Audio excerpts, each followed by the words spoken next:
the agenda today? Introductions, context, current status, pants down, and Q&A. So please make this interactive. I will be looking at the, what do you call it? The chat for questions, or so that you can then ask and I will try to answer. Let's go straight down. There is an offer we are going to share with you towards the end, but not right now. So please do stay till the end. Mohammed, I think you're going to let everybody else who is joining in now, correct? So I want to give you a bit of insight into behind the scenes on how I prepare this. I have been a CISO, Chief Information Blame Officer, for many, many different organizations. And I went to Google and searched pants down, and this is the kind of only safe image I could find. So I thought maybe I will not use any images, right? So instead of using images, there are some alternative titles. These were not approved by BCF. Mohammed is looking at me. No, they were not approved. This is behind the scenes. And one of the titles was The Height of Stupidity. And the subtitle, ladies and gentlemen, was Not Preparing for an Earthquake in Japan. And I've come to this a bit more. Remember this thing about Japan and stupidity and earthquake. It's a very important point and absolutely related to not getting caught with your pants down. The other more sensible title was Taking the Crisis Out of Crisis Management. So it's no longer a crisis. There was another one, Cyber Incident Planning and Response, and many others that obviously didn't make it. For all of those who just joined, thank you for joining. Please do take the time to use the chat feature to ask questions. A brief background, Cyber Management Alliance. We do a lot of training, cyber consultancy, tabletop exercises. Won't spend too much time. You can look us up, cm-alliance.com. We do have 1,000 plus testimonials and video testimonials from different clients. So we've been in the game long. We know what we do. And one of the specialities of us, of me, of the organization is crisis management, planning, and making sure you are prepared. And that's where this particular title came from, was so that you are not caught unprepared. Okay. I'll move along fairly quickly. One of the things I did want to share with you was you can download all the case studies. I won't spend too much time on this. Apologies. Yeah, we do a lot of work with universities, students, and try to help them a lot. University of Gloucestershire and Sheffield are some examples. But the main idea of today, ladies and gentlemen, is not to get caught with your pants down. And this is one of the things we do. Like I said, a lot of, we are certified by we are NCSC assured, the training that we do in incident planning and response and playbooks. And we do a lot of consultancy on planning. One of the things we find is during an incident, most people not really sure what to do, okay? And this is where the whole angle comes from. What do you do and how do you make sure you are prepared? One issue is a lot of the times many clients tell us when they are trying to prepare the organization for a cyber attack, either most people are not interested in that planning session or nobody turns up for that planning session. I hope I'm making sense. I'm looking for any comments. I'm not sure if they can type in comments, but if they can, do let me know, folks, or you can put up your hands and we'll try to answer any questions. And the other reason, ladies and gents, is this particular AI-generated image, I think. People don't have muscle memory when it comes to a crisis. The whole issue of a crisis is it's taking you by surprise. So that muscle memory doesn't exist. There is little repetition. Are you sharing your screen? Oh my God, this is an absolute fail. Shenji, thank you for telling me that. Nobody told me that. Let's quickly go back. Okay, how not to get caught with your pants down. So you heard my audio, but I'm going to move quite fast. Forgot to share the screen. This is very sorry. Thank you for highlighting that. Okay, I hope you can see your screen now. You can, right? Shenji, Mohammed, is the screen visible? Okay, it is. Right. And that's where the animation came from. I was wondering why there are no questions. Okay. And very briefly, anyway, so I'll show you that later. Right. So where are we? We're going to offer special offer or alternative titles. One of them was we went looking for an image, couldn't find any. But this is really important. I want to highlight this again. The height of stupidity and Japan and earthquakes. And I'm going to come back to this. Taking the crisis out of crisis management. And in a nutshell, Cyber Management Alliance is the company. We are specialists in cyber, tabletop exercises, crisis management. We've got over 1,000 feedbacks that you can look at. I'm moving very fast. Okay, and this is me. Please do connect with me on LinkedIn. The LinkedIn link is actually here. Okay. Right, folks, I want to move on quickly, and I really, really appreciate Chenji for telling me that, because otherwise that would have been very embarrassing. This is evidence of us supporting University of Gloucestershire and Sheffield Hallam University supporting their students doing lectures.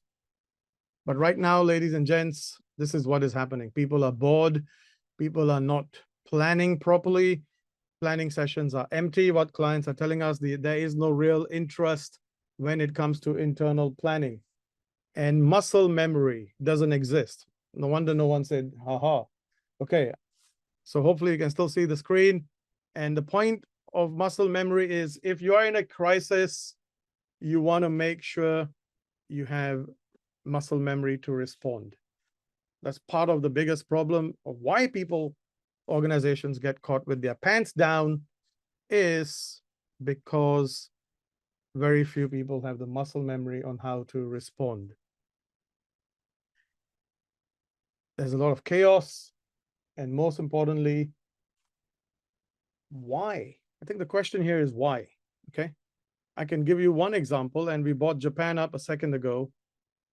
I hope everyone agrees, ladies and gentlemen, anyone who has been to Japan, one of the biggest natural threats in Japan is earthquakes, correct? Now, please hear me out, everybody. Imagine you are living in Japan, you have an organization in Japan, and you are not going to prepare for how to respond to an earthquake. I hope everyone agrees here. Absolutely terrible idea, correct? And this is part of the reason this is absolutely critical. Folks, you can write this down if you want. You simply cannot prepare for an event if you don't wholeheartedly believe that that event will take place. Does that make sense, folks? It's like for those of us who are stuck in London with the wonderful or useless weather, and you told us there would be a snow attack with 50 inches, unlikely going to happen. So no one's going to prepare for it. This is one of the core root causes. And we cover this a lot more in depth, but this absolute message is really very important. If your management, if your finance director, your accounts, the budget holders do not believe that they will fall victim, or that they could fall victim to a cyber attack, there isn't going to be they're not going to put their mind and budget and heart in planning on how to detect and respond. Folks, if I'm making any sense, any other questions like Shenzhen, thank you for bringing that up again. Please do ask, but this is absolutely a critical point. You cannot do a planning session if your management thinks that they've given you $500,000, $50,000, 50,000 pounds, and there will be no further attacks. Okay. I know this is very often very easily repeated, but trust me, we deal with a lot of organizations, and part of the challenge in detection and response is most organizations, senior folks, non-technical, and sometimes technical people do not believe that they will be breached, which leads to a massive problem, which leads to a lot of poor planning or no planning. Or what some organizations are doing is, folks, they're outsourcing the problem. Oh, we'll outsource our security operations center. Oh, we'll outsource a retainer to an organization who will come and help us if something bad happens. Ladies and gentlemen, that is not going to happen because you don't wholeheartedly believe that your attack will succeed, an attack on you. You've got to accept, you've got to prepare. I usually use very useful sound bites, and these two sound bites, folks, are really critical. You've got to accept that the defenses will be breached, not just you.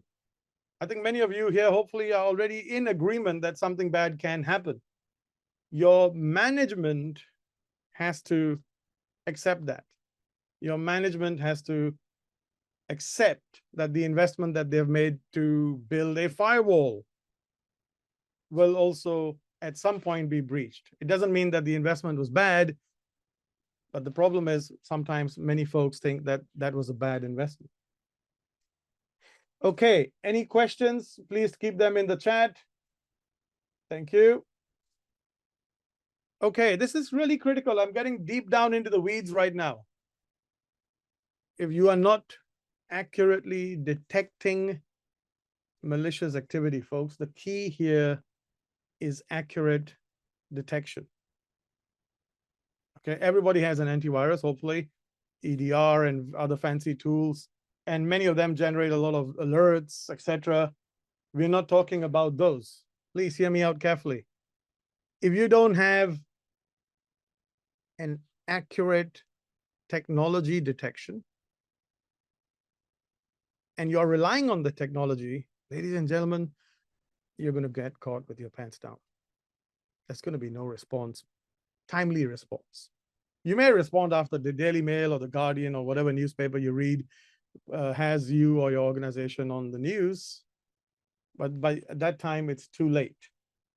So this is one of the first things you've got to take away is, are we able to detect? Because right now, what you see in front of a screen, your computer is not, there's nothing wrong with your computer. It's a deliberate black blank screen. Okay, and this is a topic we cover with a lot of depth and detail on CIPR, our NCSC assured training. If you don't have visibility or you have very limited visibility, ladies and gentlemen, you are not going to have a good response. And I'm introducing some words here. Please, you can write them down if you want. If you have incident response playbooks, that's amazing. But if you have very poor limited visibility, they're not going to trigger a timely response, if at all.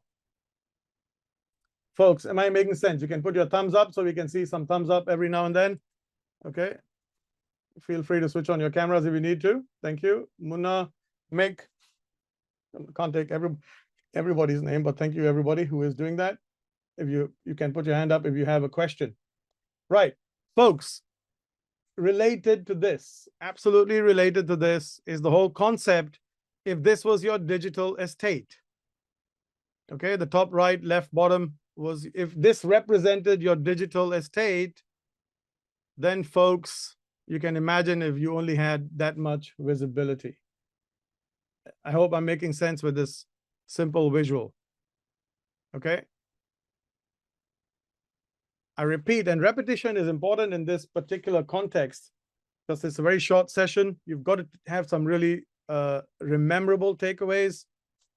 If you don't have visibility or if you have poor visibility, folks, you can have the best ADR, you can have the best whatever technology, you can have the best team, you ain't going to respond. Okay, it's going to be too late. You will respond at some time. I do apologize. Yep, you will respond, but you will not respond in time.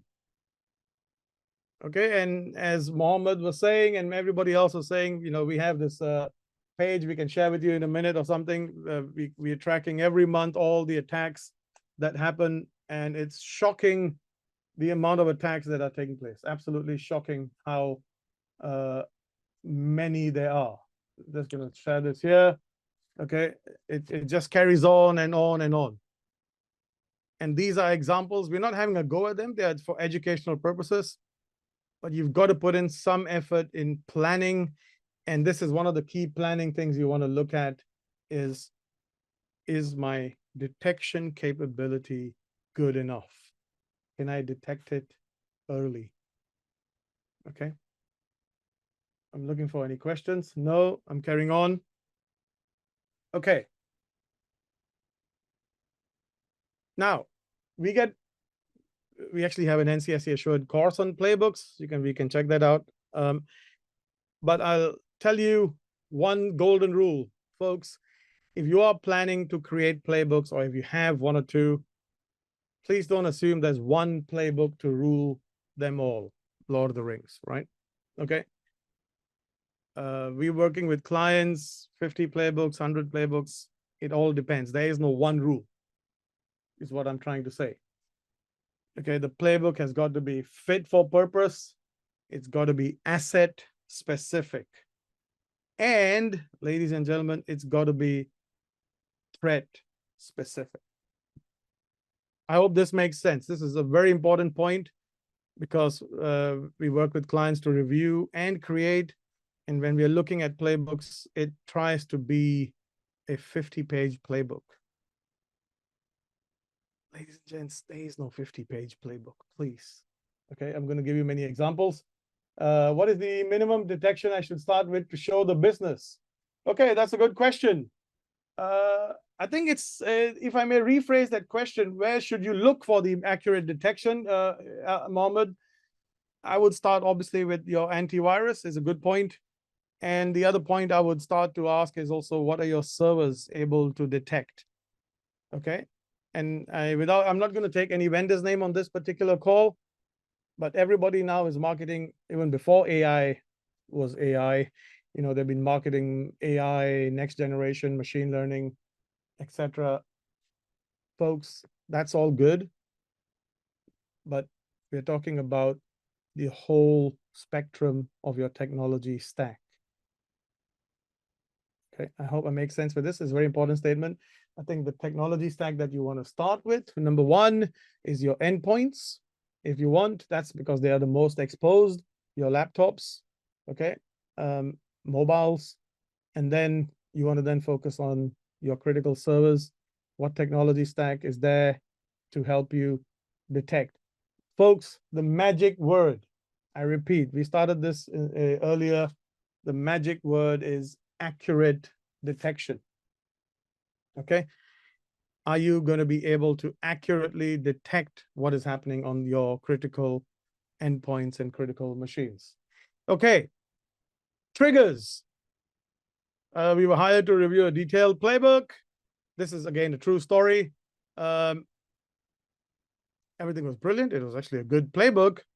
But when we said, so what triggers this playbook, there was complete silence. Okay. No trigger. I cannot drive home how important this issue is if you don't have a good trigger. Here's another very interesting point.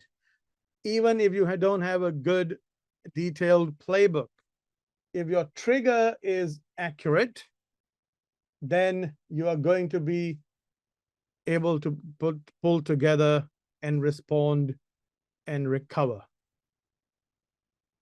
Okay. So you need a good playbook, absolutely, but you need, one of the takeaways after today is we don't want to get caught with a surprise. If we don't want to get caught unprepared, go check your triggers. Could you further explain what you mean by trigger? Absolutely. Whoever that is, thank you, Jay. Trigger antivirus. So let's look at this, right? Your antivirus. And the other word that comes with triggers, J, is false positives. Okay. So if you've got an an antivirus or an EDR, endpoint detection, I can tell you right now, most people are plagued with, oh, it's generating too many false alerts. What is the issue with the false alerts, folks? You cannot take immediate action, can you? Right? You cannot take automatic response. Does that make sense, Jay? Right? Thank you for taking part. Folks, everyone listening in, you're going to get your CPE points, but do take opportunity for questions if you want. I hope this makes sense, Jay. The point of a trigger is the ability to accurately detect and then trigger the event accurately rather than a false positive. Okay, and the other trick all of you can do right now, Jay and the others, is go back to your vendor, whoever you're buying the product from, or the reseller, and ask them to check the quality of the configuration, the quality of the trigger. Okay. Poor quality, no trigger, great playbook. Guess what? You'll still be caught unprepared. Okay.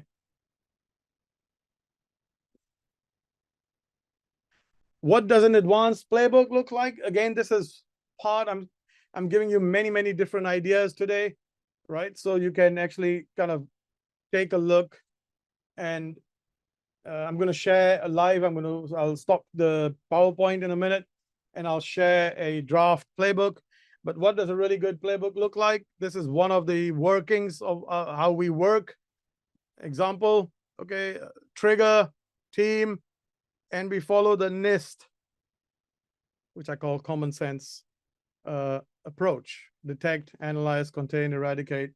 We've broken it down a little bit more, but you understand, right? There's a prepare phase if we want to do CSF. So incident response, involve relevant teams. Again, this is a summary. This doesn't have all the detail, but giving you a bit of background of a playbook workflow. Okay. But I repeat, one of the most important points is that once you get that in, then you got to make sure that your steps are correct, continue, improve, etc. Now, we're going to stop here. Any questions? I'm going to show you the special offer in a minute, but I'm just going to go through some of the stuff with you so that you can see what it is, right? So this is one of the templates we have. We describe the scenario. Sorry, is my screen still visible, Mohammed? It is, right? Okay, thank you. It's always good to check. That was deeply apologies for that, folks. Right. Now, take a look at this. Why am I zooming out? So you can see one thing here on the left. If you don't want to be caught unprepared, then at minimum, you've got to involve at least these teams. We've called them separately. There could be one team. That could be one team, the crisis management team, obviously. Okay, but when we are creating playbooks, we are creating integrated response. Okay, this is one tiny example. Okay, obviously there's a prepare phase. Sorry, I'm just going to move this here. All right, there's a prepare phase. And then if you look over here on this tab here, what have we done here? I'm just going to zoom in so you can see.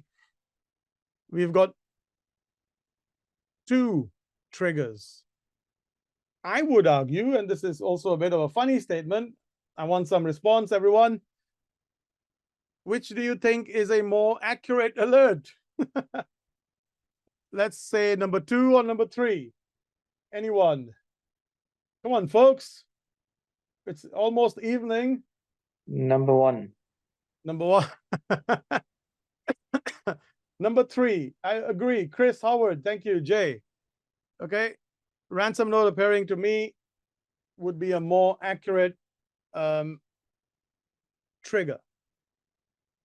Part of the problem is most people are only relying on their antivirus or their EDR, but they're not configuring it correctly. Mick, thank you. Okay, nothing wrong with that, Mick. There's no wrong answer. They're all correct. Thank you, Mick. But Mick, to take your point, number 2 would be a better alert if you could rely on it. Okay. Am I making sense, Mick? Right?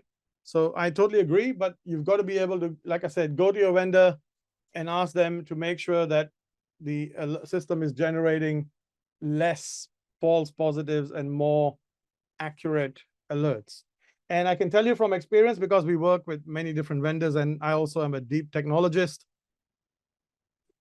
Sadly, it's actually quite difficult even today. There are very few vendors, I'm not going to mention any, but there are very few vendors who are very good in accurate detection.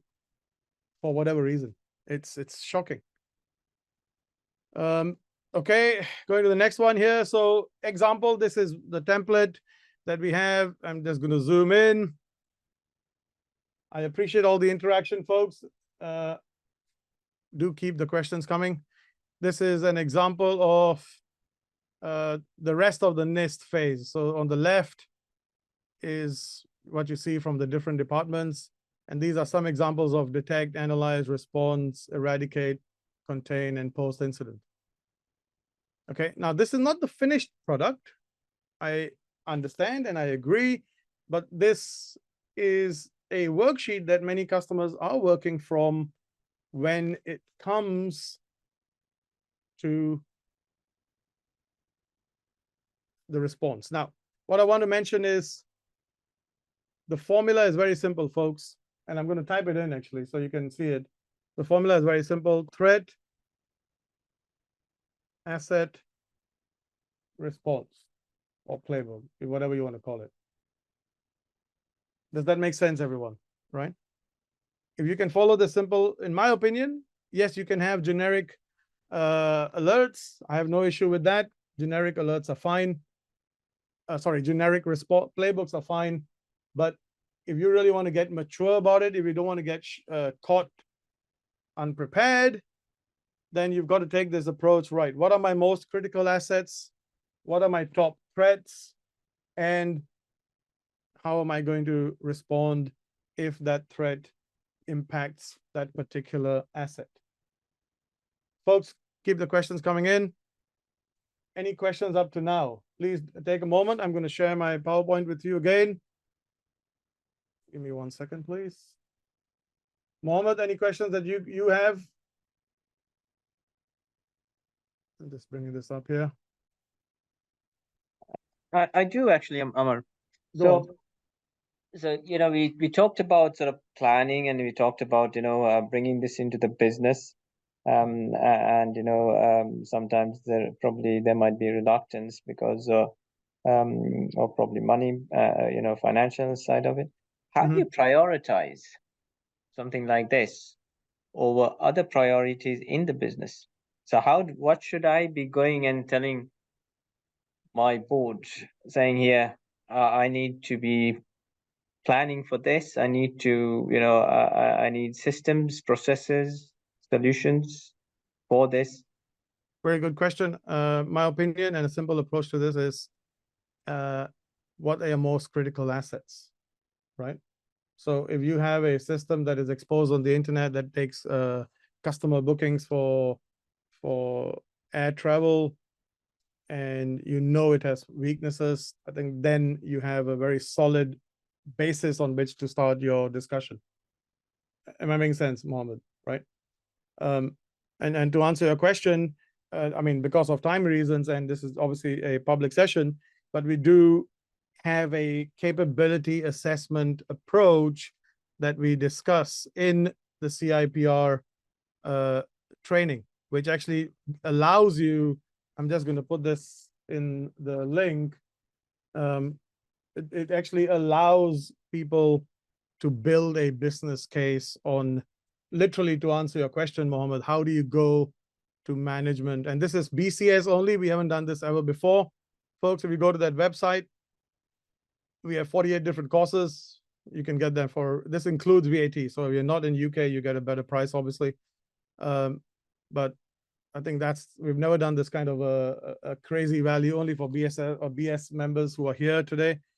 And I think for those who probably watch on live recording session, but otherwise, you get all of these, plus you get live CIPR, which is a virtual live session also. But to answer your question, Mohammed, which is a really good one, we have a detailed approach to, and many of our customers are seeing a lot of success. We can't guarantee you budget, but to actually build that business case of how do I get the budget to build my detection and response. Okay, now is a good time to go to questions. Any questions, folks? Anything that's on your mind is a good time. You can ask anything if you want on any topic related to cyber. The UK government is high risk of catastrophic Yes, I saw that today. Do you believe this could be because of lack of national playbook? Any comments on recovery in the wake? Where do you start? It's a good question, Raj. I think there was a bit of a funny comment from someone I know on LinkedIn. It could be a special technique to move people away from a bigger problem. But very simple, ladies and gents. Part of the problem with a ransomware attack of a large scale is automation. Raj, to answer your question. Everybody, it's a very good question. How do you respond to a large scale ransomware attack that is especially going to encrypt? Raj, am I making sense, right? We're not talking about exposing confidential data, but you're talking about encrypting and disabling critical infrastructure. The way I call it, folks, you got to keep up with the Kardashians. What does that mean, everybody? If you can't keep up with the speed of attack, the speed of damage by the attacker, you are at a loss. So if the attacker can encrypt 5,000 machines in 10 minutes, you've got to be able to automatically respond and get out of that situation in 4 minutes. I hope that makes sense, everyone. But very good question. Anybody else? Come on, folks. Any questions? Now is the time. No? I was at a seminar last week, a couple of weeks ago. Yep. And they were talking about sort of threats for 2024. Not that I agree, but someone said that there might be ransomware is almost old school type of thing, because now with AI there are different threats. What do you say about that, Amar? With AI, honestly, you've got to counteract it with AI and automation. I think one of our biggest headaches, and we know some very good organizations, some vendors, they sell some really good automation products. The problem that they are seeing is people are buying those products, but they're not switching on the automation. How weird is that, ladies and gentlemen? Very good point, Mohammed. People are buying automation products, but they're not switching on full automation. What's the point? Correct, Mohammed? Because if you can't keep up with the attacker, if a human, okay, I think Raj was accidentally disconnected. Yeah.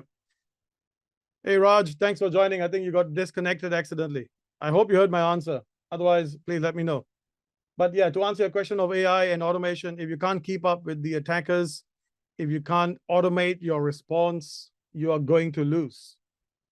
That's the simple answer. And to your question, Raj, if the government is not going to invest in automated response, it's a losing battle.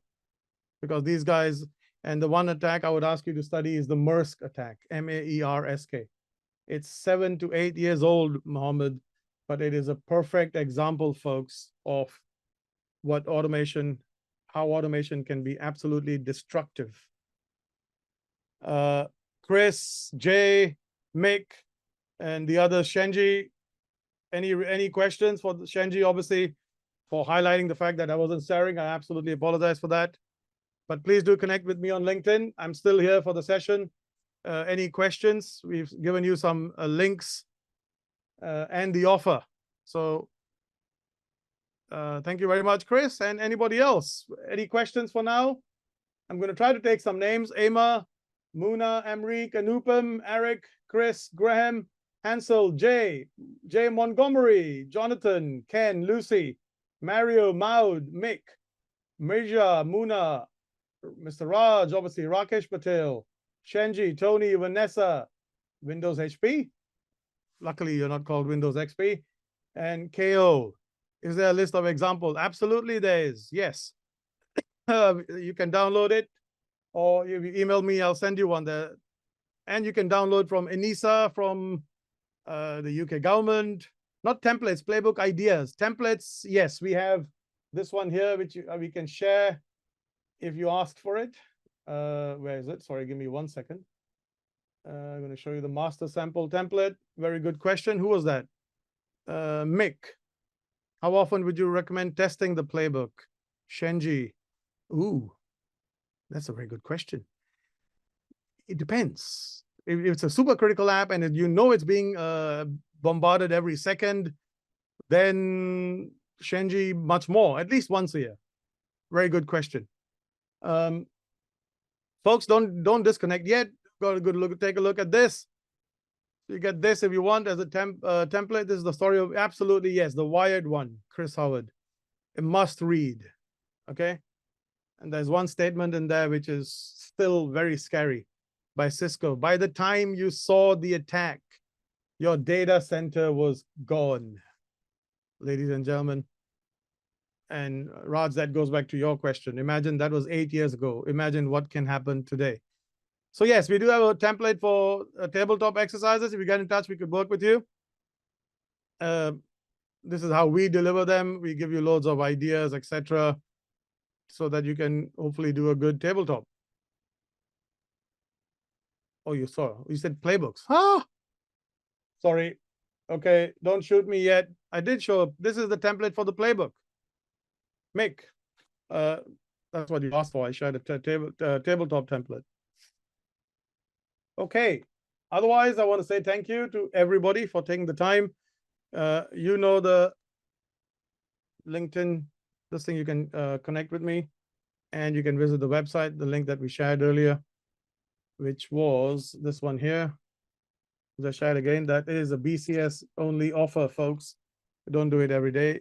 And it includes live training if you look at the right option. Have a good Merry Christmas, a festive season, and a Happy New Year, folks. Do stay in touch.